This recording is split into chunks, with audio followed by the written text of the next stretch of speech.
Hi guys, it's Kiana again. Click the thumbs up, subscribe, and ring the bell. Bye! You are now listening to the Re-Education Podcast.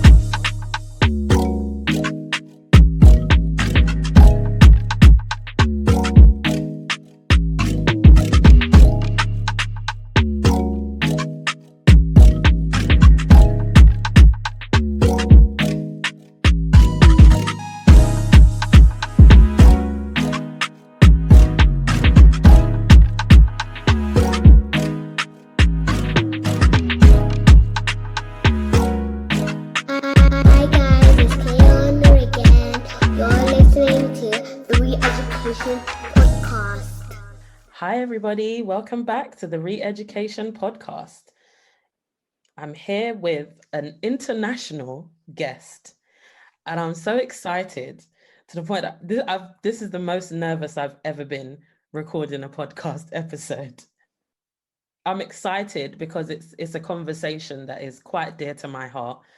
You all know I work in the criminal justice system, so this is going to be one of those episodes, still linking it to children and education. So without further ado, I'm going to hand over to my guest and let them introduce themselves. Hello, Simone. It's such a pleasure to be here with you. My name is Michael Phillips, and I hail from Dallas, Texas. And I'm really delighted to be on the podcast today. I am an education advocate. That is my passion. My passion is to help people live better, particularly in the realm of opportunity, which I feel education provides for all Mm, people. And so it has been my drive and my passion to make sure that all children have access to a high quality education. mm. Thank you for that introduction. The topic that we're going to discuss today is, I guess, the broad headline is looking at the school to prison pipeline, both the experience of young males, young Black males in the US, as well as young Black males in the UK, because we are in two different parts of the world today at very different times of the day. Yes. But I thought it would be a really impactful conversation for us to actually look at and compare the experiences. But first of all, I want you to kind of tell the listeners your story, because I watched your clip on your website and I was moved. I was just like, that experience I've never heard of in my life. And I feel that where people listening, they'll feel the same way and just be moved by your story. So please, Michael, go ahead and Yeah, tell your story. absolutely. Well, I come from a family of preachers. My grandparents, my parents, my father in particular, he was my hero. And he passed away when I was 12 years old. And because of his death, and in combination with the neighborhood that I grew up in, Mm, I kind of took to the streets as a result of his untimely death. And being 12, Black young male, in an environment that wasn't conducive for my developmental purpose, and not having many models or mentors to look at. My father was both to me. He was my mm, model, he was my mentor. But when he left this earth, I felt like I lost everything. And so anger filled my heart, and my environment, my neighborhood environment, though it had a lot of great parts and a lot of wonderful people, there was an element there that allowed me to break the law.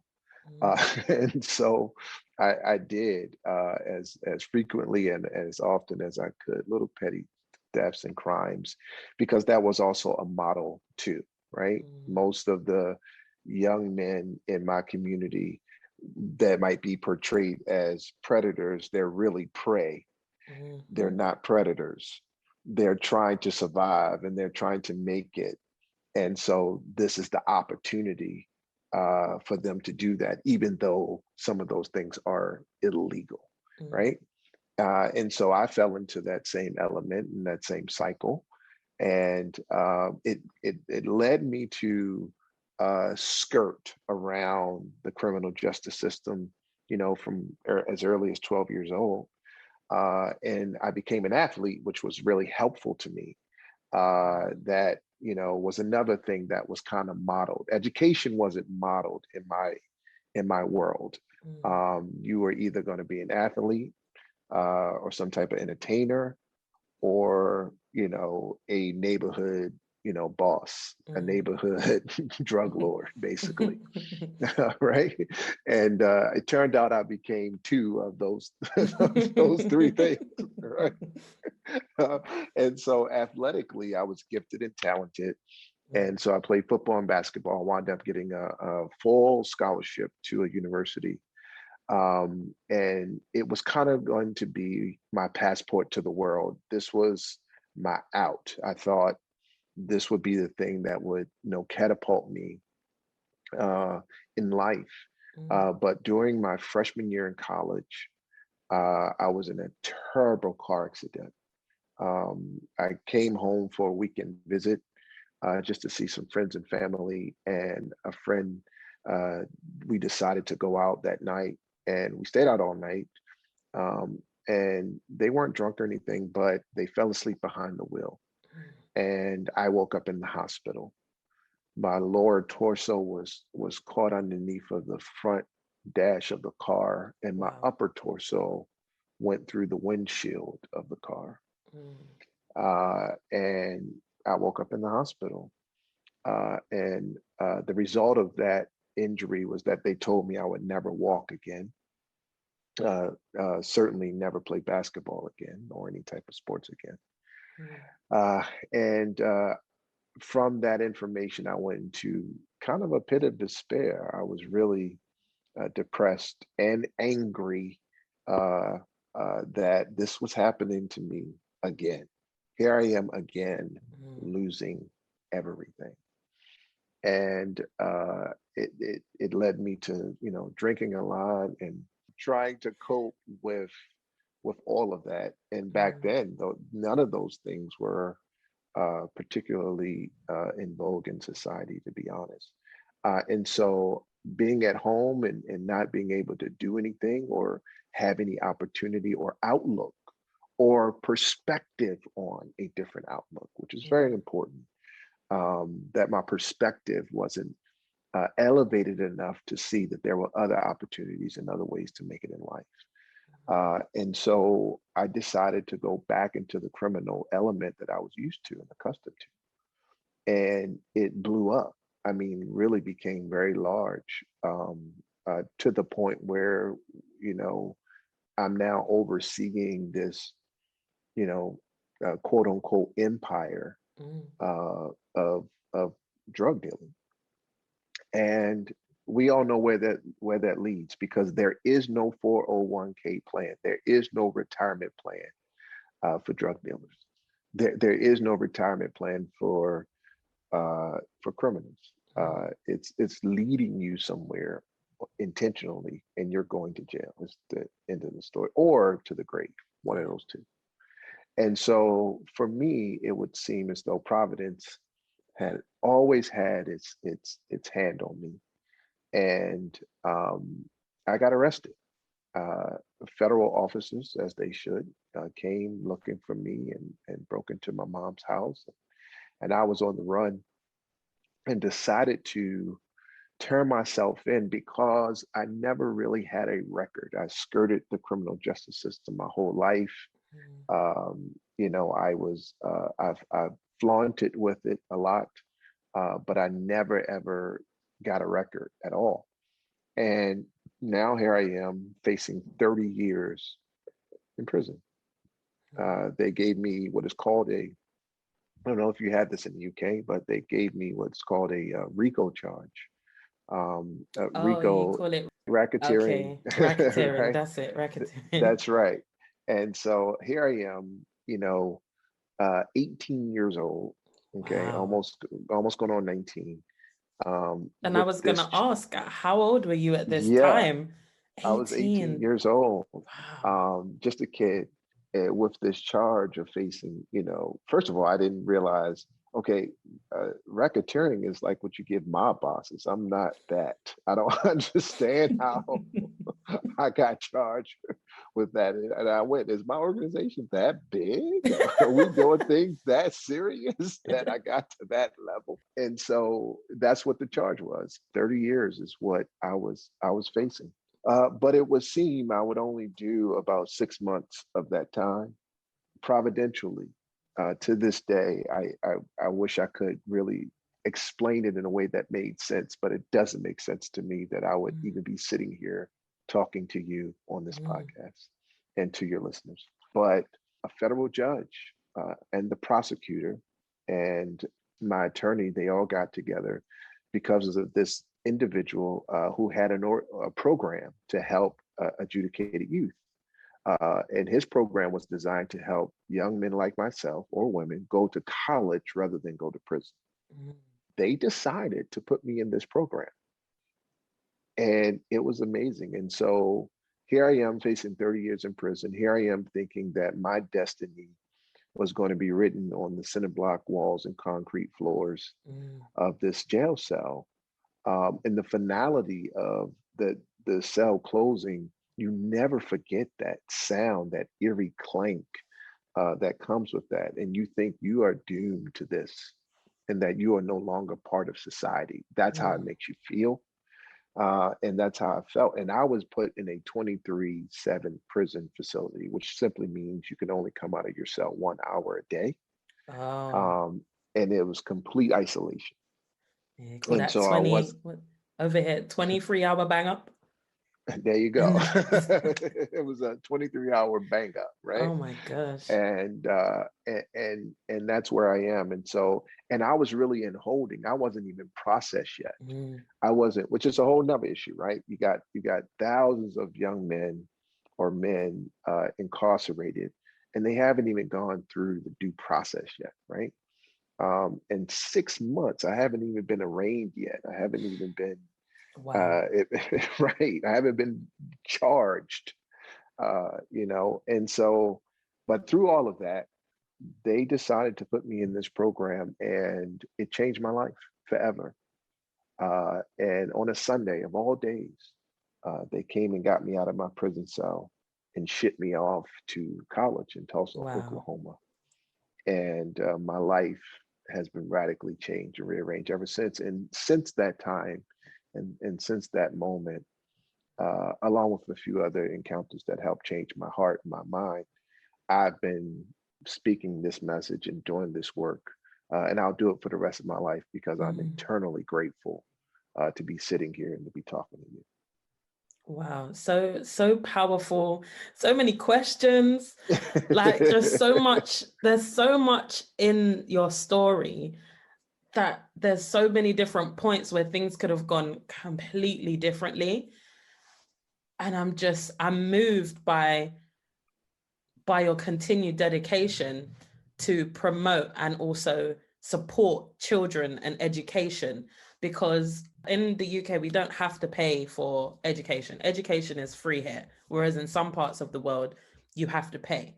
And it's almost like because you don't have to pay for it, it's almost not valued, Yeah, which is such a shame because education is the key to a lot of future prospects and just great fulfilled life.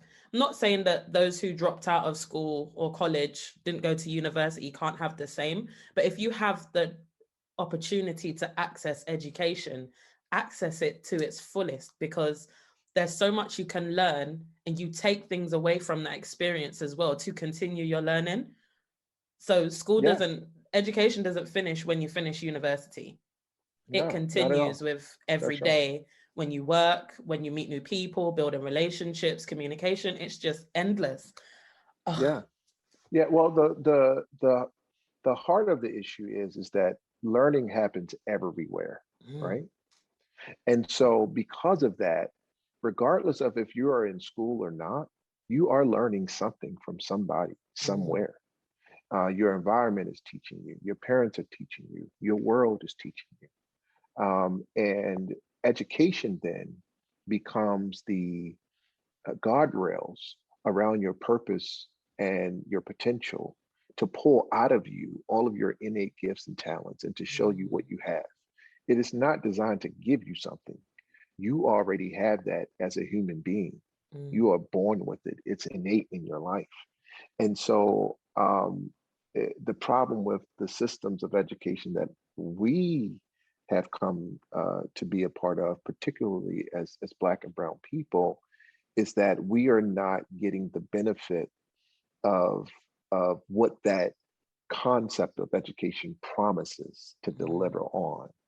So instead of our gifts being pulled out of us, we're being told, okay, at a very fundamental level early on that this is the limit to what pretty much you can do, you can accomplish, you can be.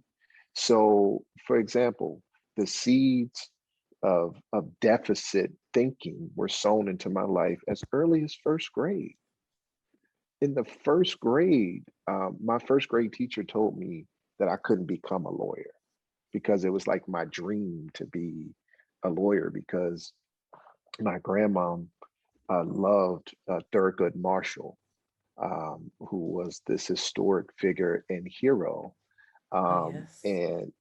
And so I modeled myself, okay, after him because she loved him so much and talked about him so much. And so I went to school in first grade, and on career day, you're supposed to put a little, project together on construction paper, and you paste it on the paper and you write, who you want to be. And I wrote this little thing about who I wanted to be. And that day, my first grade teacher told me that would never happen.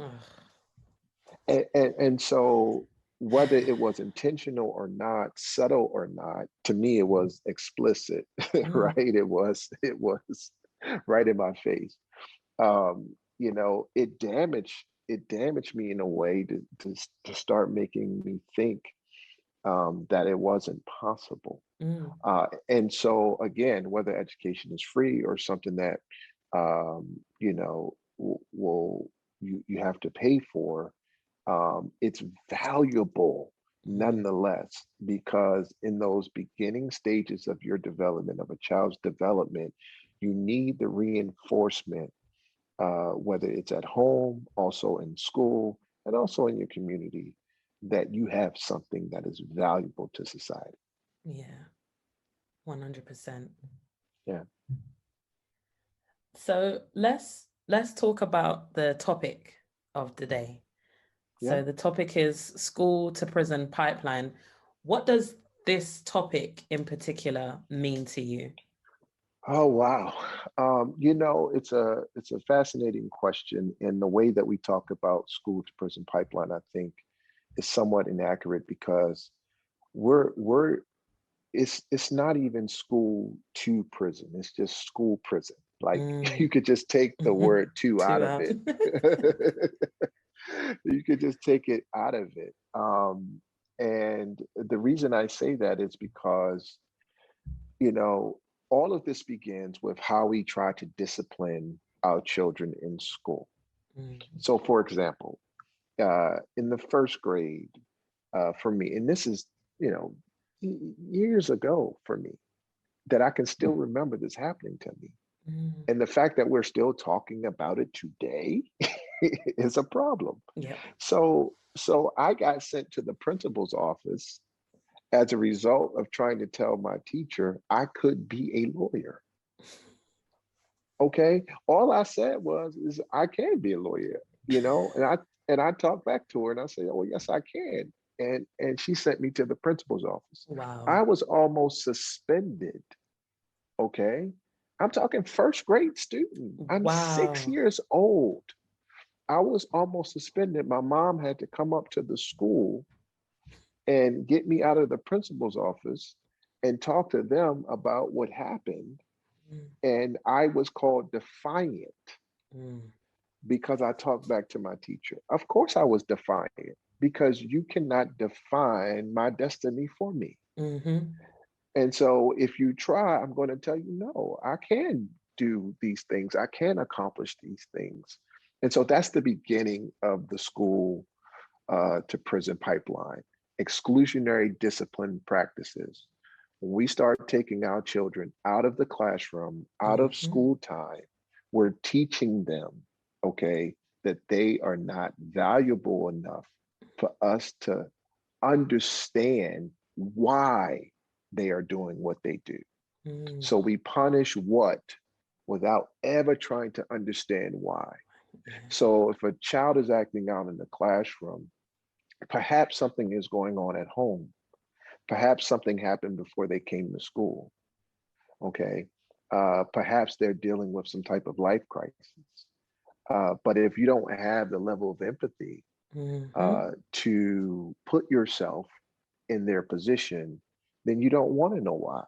Mm. You just want to punish the what. And so I think whether here in the States or in the UK, we have created a culture of punishment more than we have created a culture of possibility. Mm.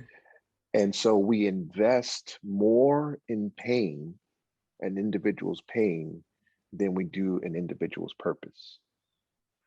If teachers or schools or counselors or education systems would really take the time to have empathy for whatever that individual is dealing with and find out why you Mm. continue to act this way, and then wrap around support to that person, you wouldn't have these exclusionary discipline practices. You wouldn't have to put zero tolerance practices in place, Mm. because the culture would let the individual know it's safe here. You're okay. We're Mm. going to help you. You don't have to do this. It's all right. But that's not the culture that we have. It's like something's missing in, I, I don't know whether it's just the training or just in general, just in within people, that element of holistic approach. I remember I studied health and social care, and when I did almost every module on the 2-year course, there was always an element of holistic approach, a holistic approach, a holistic approach, looking at the physical, intellectual, emotional, and social. But it's like you go to a school and there's no physical, intellectual, social, emotional. All of those elements are just dropped out. Then it just becomes, is it just about a tick box? Is it just about who can get the A's or the 1, 2, 3, 4, 5s? Because the grading system has changed slightly in the UK. I do not Right. know what it is at the moment, but I'll just stick to the A's and the B's and the C's, and the D's and the U's. It's just, what is the purpose? And I guess the question is to the government, what is the purpose of the national curriculum and a child's experience in education? Because if you're teaching at an A level and almost B Tech, because there is health and social care and child development at those lower levels as well as A levels, that there should be a holistic approach when working with people, children, young people, vulnerable adults, vulnerable children. A school should have that approach too. And it's just like something is really missing. But then you get some of the staff within the schools that do have that approach, but because they are a minority, it then becomes a burden on them, and they can't do all of the work across all of the year groups and across all of the tutor group. It's just one big cycle of, it's just repetition, not solving any problems. And like you said, that whole punishment, it's easier Yeah. to say, you didn't follow my instruction, get out the classroom, instead of, what's going on here? Let's have a conversation after the class, or let's have a conversation now, because there should be a support staff somewhere around. It's just, Yeah.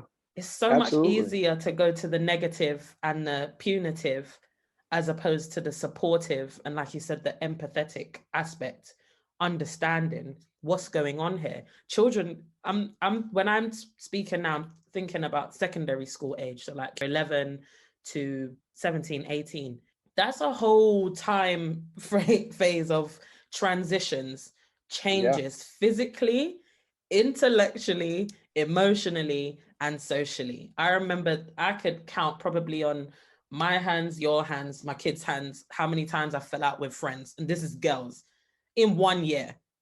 That's a right. lot for me socially and emotionally. And I don't have Sure. anybody to go to because now all of my friends aren't talking to me because I said I don't like Right. your shoes.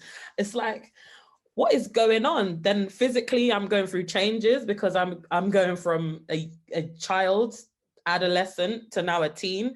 There's so much going on within the mind that there has to be that empathetic element there. And some people argue that you need to have a child to work with a child, but you were a child once before. So whether you have one or not, we've all gone through the same process. Maybe had Yeah, different at different times, had different a- results, but we've all gone absolutely. through the exact same process because we are all human. And Yeah, that's yeah, just that. I just absolutely. empathy Well, is just that's the thing lacking. about empathy, right? Empathy does not need details. It only needs a mirror. Just look in the mirror and see yourself and remember what it was like to Mm, go through what one of our young people are going through. You've been yeah. at 15 before, you've been 14 before, you've been 16, you've been 17, you've been confused, you've been, your hormones have been everywhere. You Mm, know, you've been not supported, you've been unsure of who you are. You might be in your 40s and still unsure of who you are. mm, So we've all experienced these emotions, these feelings, but when it comes to our kids, particularly in the case of education, mm, it seems like we forget that piece. We forget that we've all been here, and it's much. I think it was Frederick Douglass who said it's much easier, okay, to build a young person than to repair a broken man. yeah. And so it's easier to build our young people up than have to prepare them once they're grown adults, because individuals who are young people who are left behind become adults who are Mm, left behind, right? And so now we've created an entire construct, an entire system where we can simply pipe those individuals who might have been misunderstood, not supported, didn't have many resources, not a lot of advocates, not a lot of models or mentors, no one to tell them things that yeah. we take for granted that you might have been told from your parents or from, a caregiver or whoever, that some kid might not have that at all. Mhm. Okay, at all. But if you lack the empathy to even attempt to discover and find out the why behind Mm, um, what they're doing or why they're acting the way they are, or the lack of engagement. For example, I mean, I can't tell you how many times I was put out of the classroom because I was bored. mm. Okay, I was bored. Um, that's why I The was bored lesson out of my wasn't, mind. yeah, the lesson Yeah, wasn't challenging. no, I was just bored. Um, I needed advancement, but Mm, back then and even now and today, you don't get tested for gifted and talented classes. You don't get tested. You'll Black and brown people are more tested for special needs than they are for gifted and talented, yes. right? Yes. And so I didn't even have the opportunity to be tested as a Mm, gifted and talented student. Um, but I had the brain power to be that, but I never got the opportunity to do it. mm, And so what you find is that probably a majority of our children are off the charts brilliant, right? But they don't ever get the opportunity to show that brilliance or to have it develop in the way, academically speaking, because they don't get the opportunity to even be tested for it or to go into those classrooms. We got a lot of work to do. yeah. So it's so Yeah. true. And I think another thing with the testing for special educational needs, because both of my children have been diagnosed with ADHD. My son also has autism as well. That was a precaution for me because I'm aware that it starts with you get sent out of you're seen as defiant because you're answering the teacher back when you're asking a legitimate question or you're making a Right. comment based on what they've said, to getting sent out, spending time in the head teacher's office till they know you on first name basis. And I'm talking about knowing parents on first name basis, constantly seeing each other. Then it goes to an isolation within school. Then it goes to a fixed term exclusion. Then it goes to a permanent exclusion. Where do you go after permanent exclusion? We have pupil referral units that are for children that are not able to stay in mainstream school. But aside from that, we do have specialist schools as well for children with specific needs. And then from the pupil referral unit, it's almost like a breeding ground for the next step, which is young offenders institution, prison. Yeah. Then they Yeah. go from YOI to adult prison, and then they just continue in that cycle, come out, reoffend, go back, because it's almost like that's the life that they know, to continuously be seen as defiant, to challenge authority. And I had to push for my son in particular as a young Black male to get a diagnosis because I knew what would happen as soon as he goes to secondary school.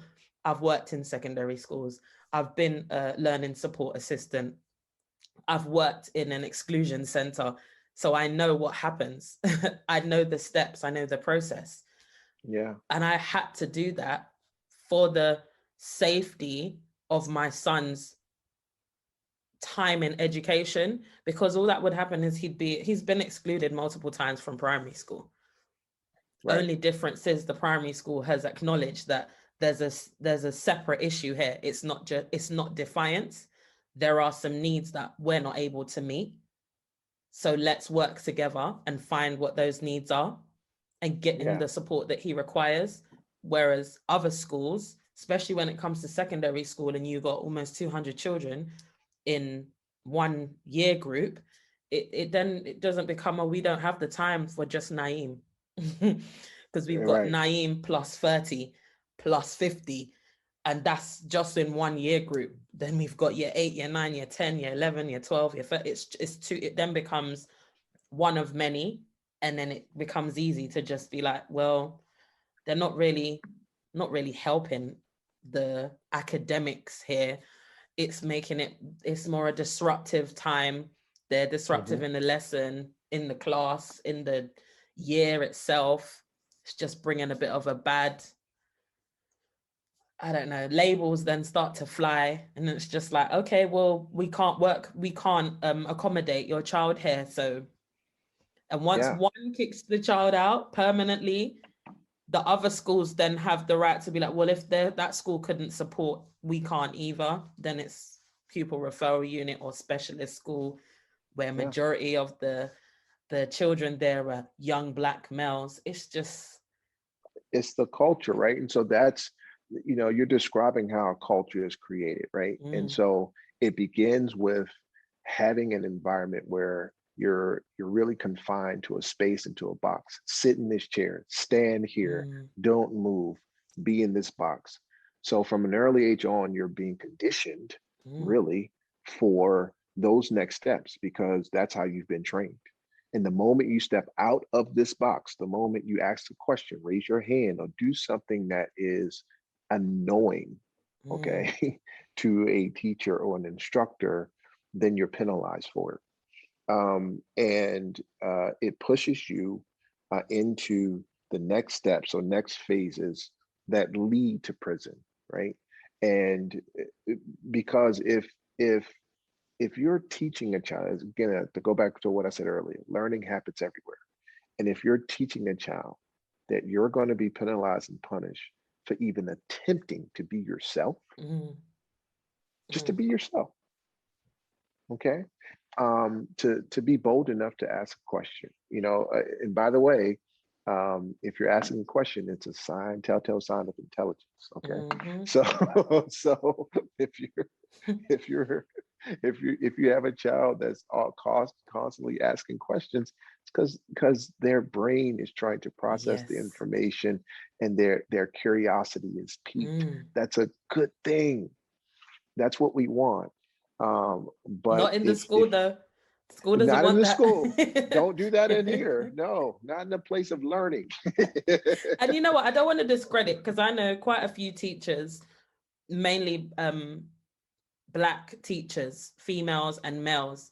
And I think that they carry this experience and this knowledge into the classroom.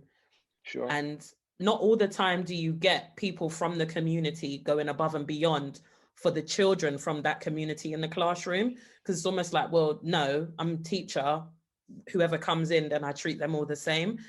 But it's that awareness of the experience, that awareness of the lack of empathy that they're experiencing in the different classrooms, different Yeah. environments, and just making sure that they do have a place to feel that they can ask a question, let that curiosity run, and be able to be themselves and not feel that they have to stick in that box. So I want to big it up for my teacher friends that I know that are going above and beyond for the young Black girls and boys, all the children really in the classroom, but particularly giving that time and attention to the young Black boys and girls, because they don't get that every day and with every other teacher.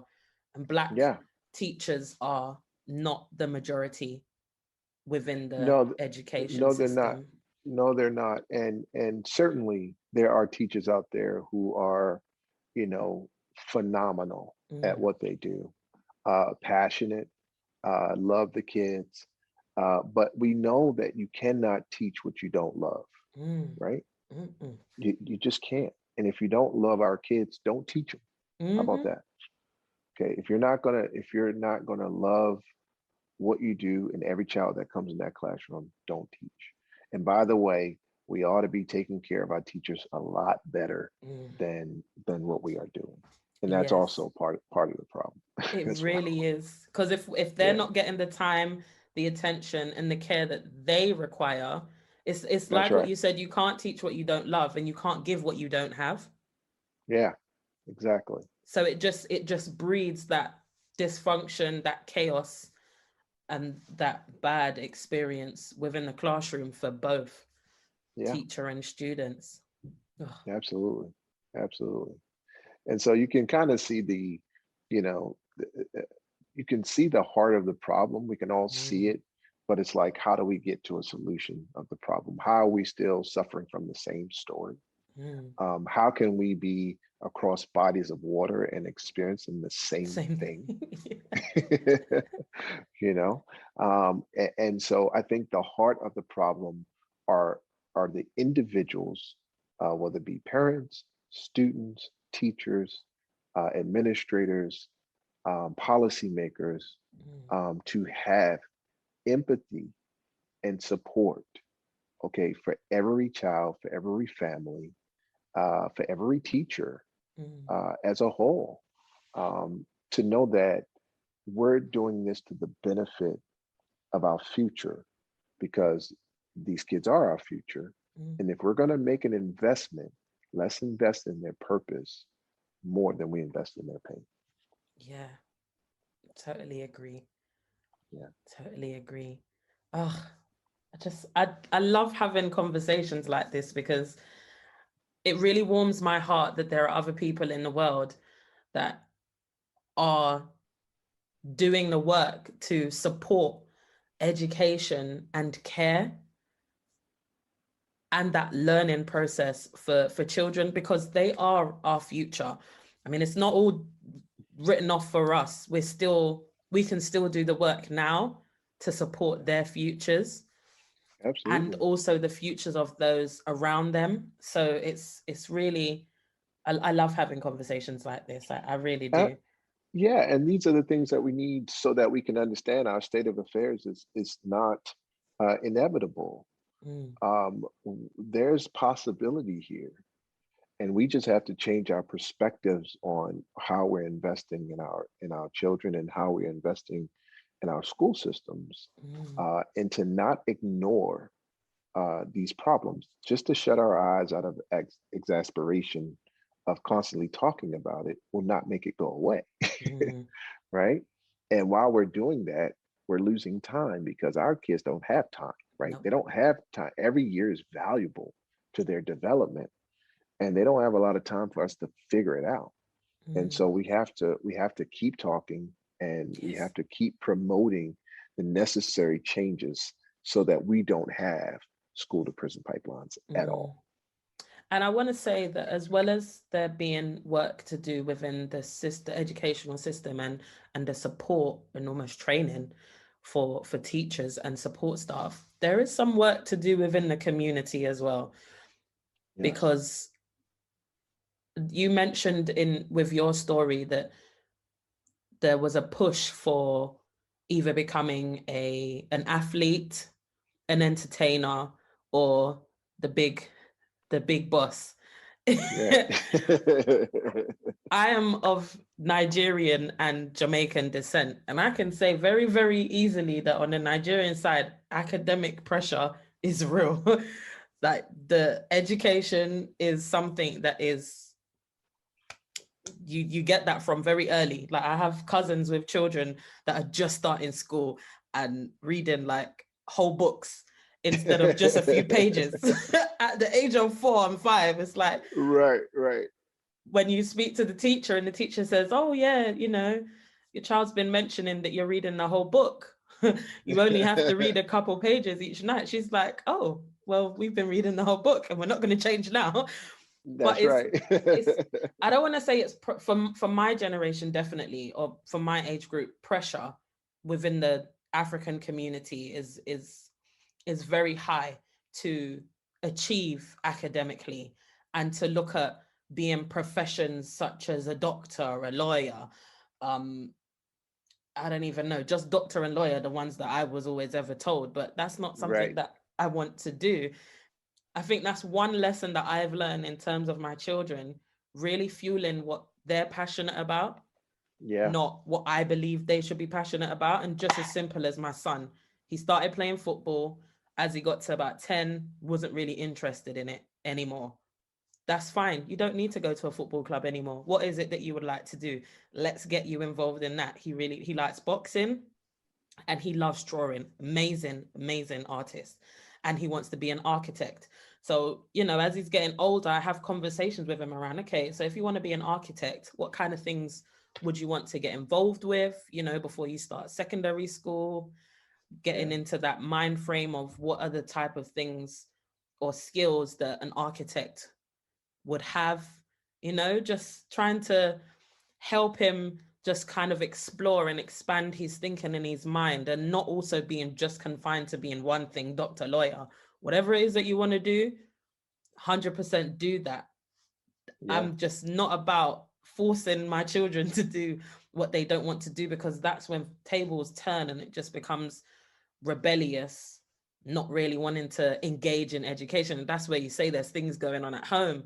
It might be there's deeper situations and deeper rooted issues that are causing the children to disengage. And if I force my children to do something that I want them to do for their future that I'm not going to live, those pressures can really impact how a child engages in within education as well. So I really think that in terms of our communities as well, there is work to be done. Yeah. You make a really great point. From a community perspective, it goes both ways, right? The investment in purpose over Mm, pain. So what do I mean by that? So generationally, you were talking about your uncle, and that could have been a transmission of his pain to you, mm, right? Rather than a transmission of what he has transformed from what he went through to investing in your purpose of doing what mm, you want to do. And that's the language that we have to talk to the next generation with, right? Not to transmit our struggle and our pain yeah. and what we were afraid of and what didn't happen for us, but we have to transform that, right? Like I'm doing now. Everything that I went through, I have transformed it to be able to make sure that the next generation does what they want to do. For example, my son, I was a phenomenal athlete. He's 6'7". Okay. Mm. He would be, and he's a phenomenal athlete. He he's amazing basketball player. He's amazing football player, soccer player. And Mm. I never played, what you guys call football. I Yeah. never did it, but he loved it. Okay. And so we put him in it and everything that he was interested in, you Mm. know, and my daughter likewise. But, he went on to Harvard University Wow. because academically, he was 7 feet tall in his mind. Mm. And so I didn't push him to be an athlete like me, even though he had that potential. It was his passion to do Yeah. things differently. Mm. And we invested in that. And so as a community, okay, we have to make sure that we're seeing that potential in our kids and then pushing them towards the things that they're passionate about Yes. and trying to provide as many opportunities as Mm. possible. So wouldn't it be awesome if your son by sophomore year of secondary school, okay, so his second year of secondary school, would have opportunities and internships Mm. in architecture, okay? Well, wouldn't that be amazing? Wouldn't that spark his curiosity and Yeah. creativity and say, I can have a career in this? Hmm. And so it's hard to be what you never see. Yes. But conversely, it's very easy to become what you always see, Mm. right? Yes. So that's where we have to make the return as a community as a whole, is to model opportunities for our kids, Yes. to show them the places they can go when we see their curiosity peaked in these different areas, Mm. uh, and not to transmit our pain to them, but as adults to transform whatever we went through and make sure that pain never hits the next generation.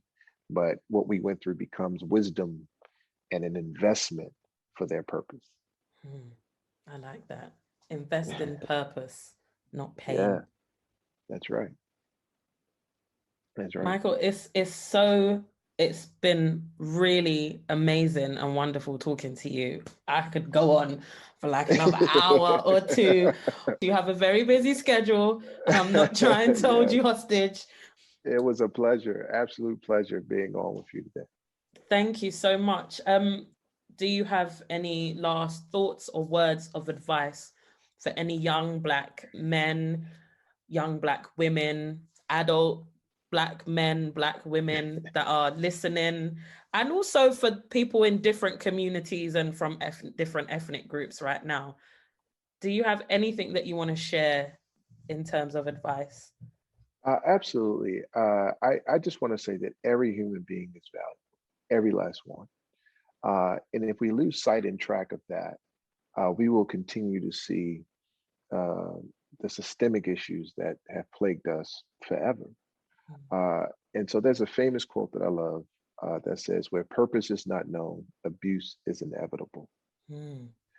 And so if we don't really make a conscious investment in purpose, then we will always have a harvest of pain.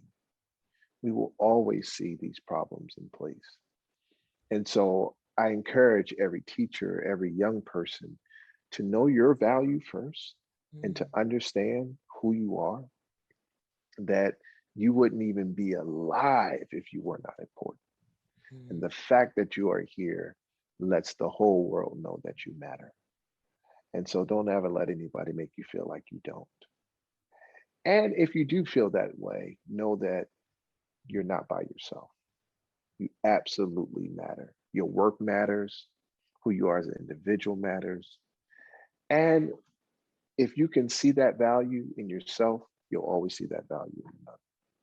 And so I just want to encourage every person that's listening, whether you're Black, white, whatever your ethnicity is, whether your gender is, that you have purpose and certainly are worth investing in. So beautifully put. Thank you so much, Michael. It has No, really thank you. been an amazing conversation. Michael, I hear you have a book coming out. Tell us more. Yeah, so next year, January of 2022, the book is titled Wrong Lanes Have Right Turns. I'm so excited about this book. And so talking about many of the things that you and I have been talking about, and certainly share my story in that. But I'm very excited about the book. And it's the whole journey and my whole journey and mission of how I escaped the school to prison pipeline and what we can do about it together, to make sure that no other child has to escape it like I